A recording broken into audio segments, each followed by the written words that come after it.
Hi and welcome to GRVOTV, G's Reviews, Views and Opinions. I have hopefully I have my new camera. So this is a genuine unboxing. It's just been delivered.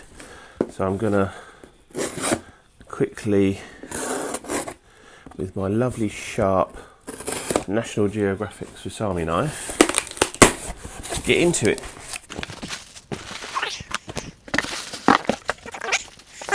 Lumix DMC G80, also known as the G85, I believe. I don't know what Panasonic are doing with their naming. I don't know why one product has to have different names in different parts of the world.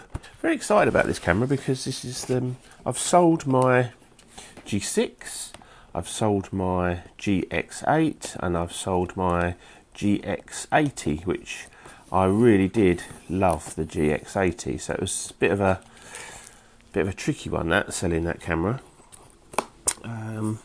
but there was no point me having this and the GX80 together, so this has been a bit of a tricky one. And the G6, which was my YouTube video camera, has now been replaced with the G7, which is nice. So I'll have a G7, which I'm recording on now, and its replacement, the G80.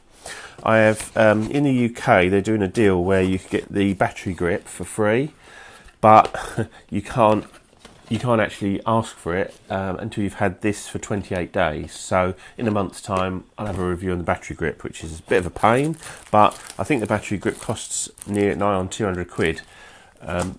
So I ain't gonna pay for one. This is obviously mine, bought for by me, so you'll get my initial reaction.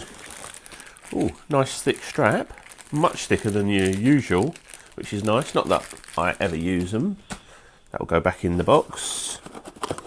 I doubt that there's anything in here much because that is not a lens kit, so I never get a free lens with mine. I've heard people say, oh, I put a lens in by mistake.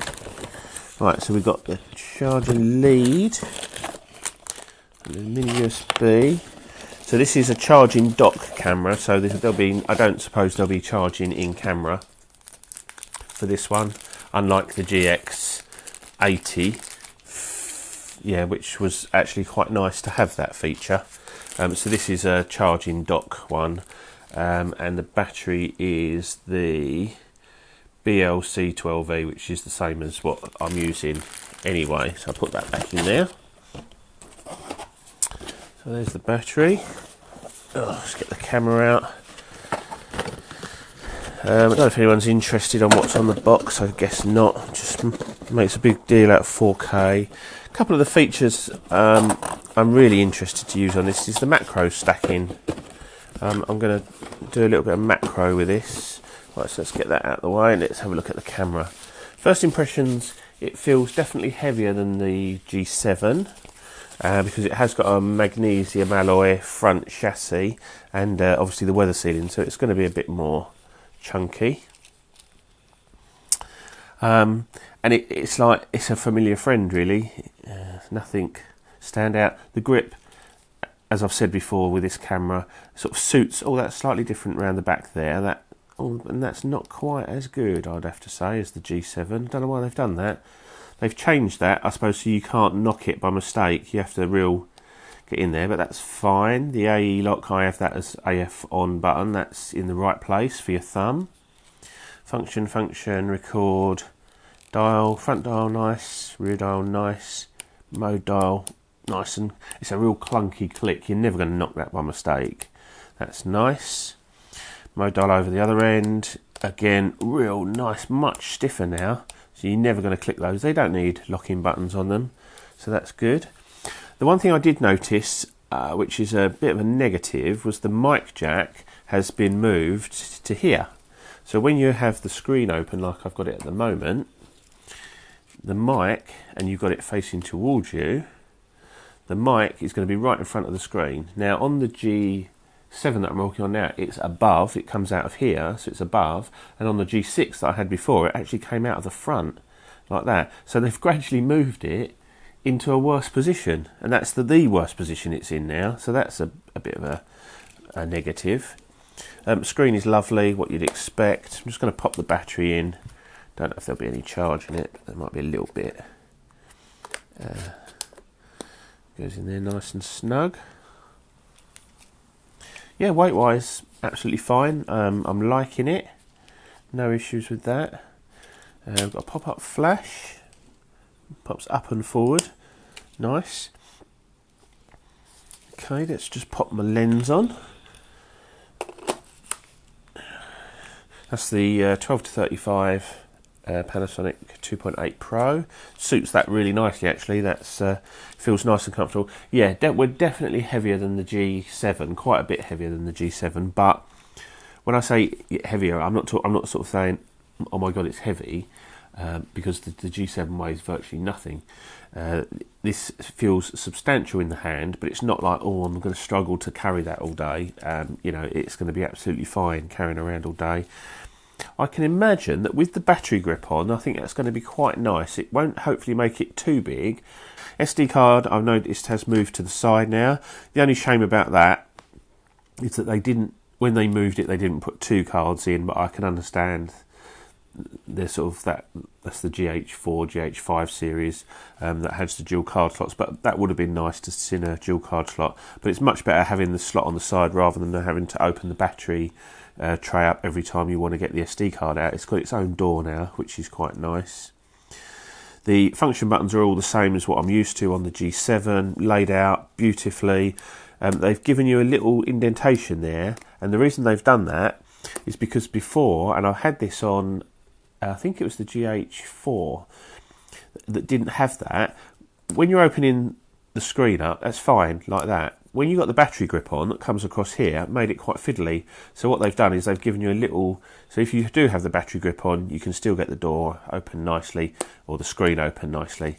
And the screen, as you know, I absolutely love it. It's wonderful. It's the best screen, in my opinion, because when I'm shooting video, I hold the camera like that, so I've got the screen there, and I can be nice and stable and hold it like that. You've got up, you can have it up high, you know, over your head like this.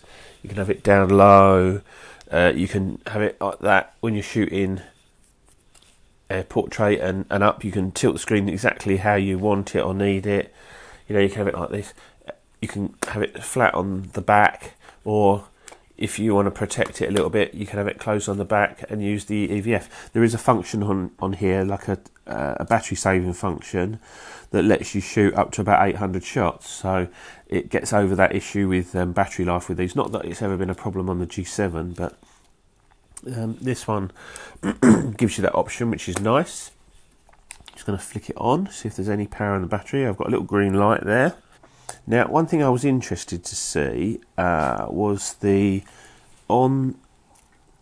said that this will only work dual IS with the 14 to 140, which is what I'm recording on, and the new 12 to 60 kit lens. This is the 12 to 35 lens, which I have upgraded the firmware on previously to match the GX80, and this is saying dual IS, so I've got in-body stabilisation and also lens stabilisation. So let's just have a quick look at how that's working. Oh, the diopter's well out for me. Let's just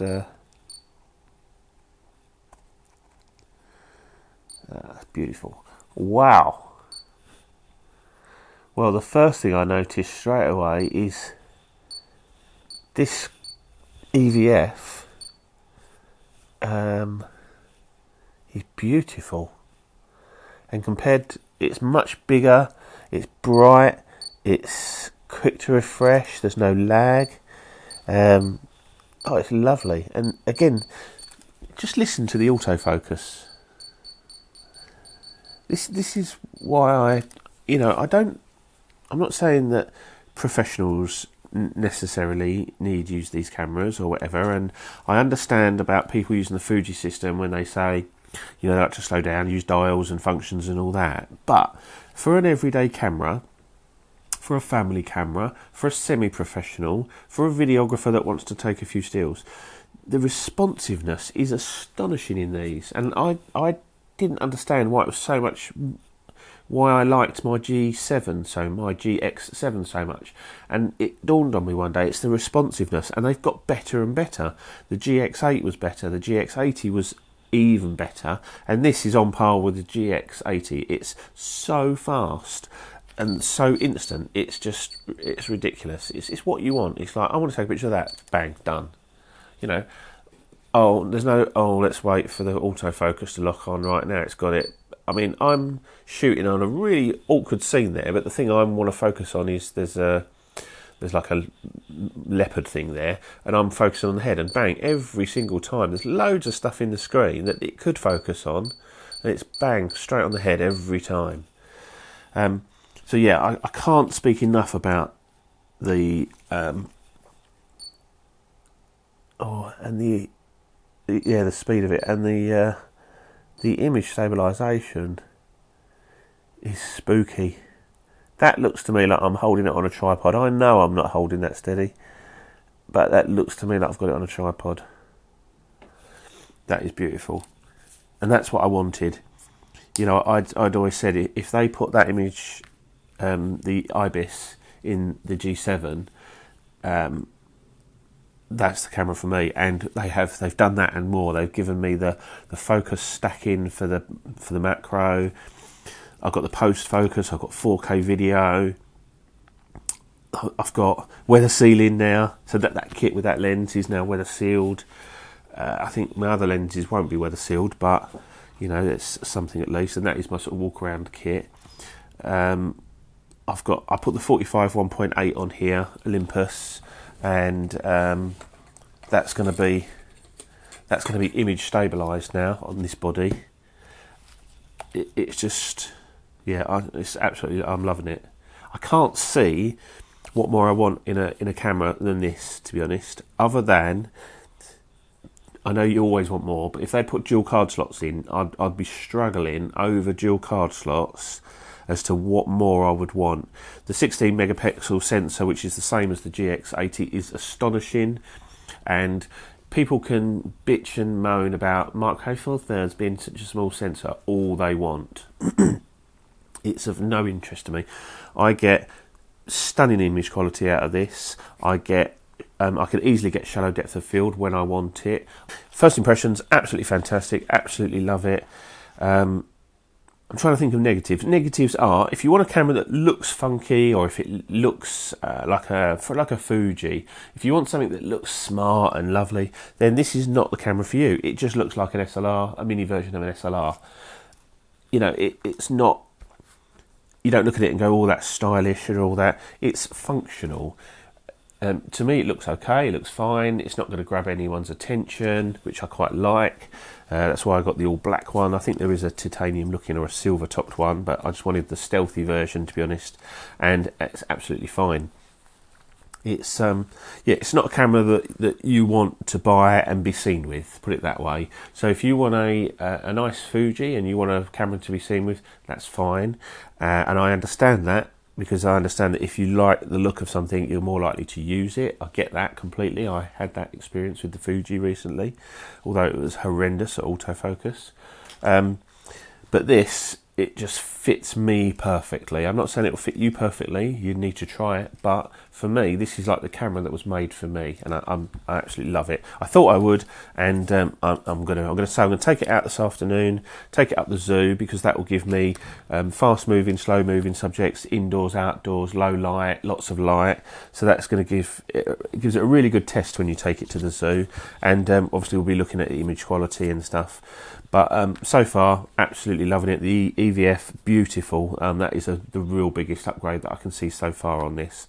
Apparently it shoots a lot quicker now as well than the G7, more on par with the GX80, so not going to have any problems with buffer filling up or anything like that. So we'll take it out, give it a go, and then I'll upload another video in a day or so once I've got some photos, and we'll see how I'm feeling. But at the moment, absolutely loving it. Now, this is GRVOTV, G's Reviews, Views and Opinions, with my initial unboxing and thoughts on the Panasonic Lumix G80. I'll see you soon. Bye.